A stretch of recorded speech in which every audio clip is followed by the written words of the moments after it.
An early morning wake-up call on a Bradford street, and it's the same drill these officers have got used to. A house with a lone occupant, a minder, in pretty grim living conditions, because this isn't a home, it's a cannabis factory. 3 or 4 weeks' time maximum.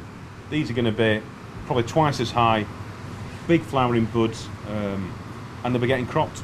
And then another lot comes in. 2 years ago, officers here in Bradford had never seen anything quite like this. Most of the cannabis they were seizing had been brought into the UK, not grown here.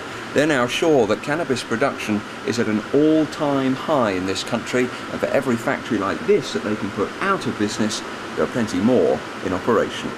We've talked to police forces nationwide and have found that cannabis production is on the rise in the UK. Our figures show that in 2007, production went up by nearly a third. Last year, more than 2,500 cannabis factories were shut down by police. That's almost 7 every day. Starting back in the 1960s and moving through the decades, fears have grown about the long-term mental health impact of cannabis use, and what's grown here now tends to be the skunk variety, which is much stronger.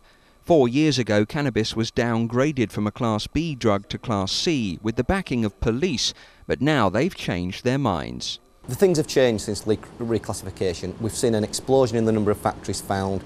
The scientists are now analysing this stuff and finding it to be twice as potent as the old style cannabis. So actually the landscape has changed, and probably it's a good time to reconsider reclassification.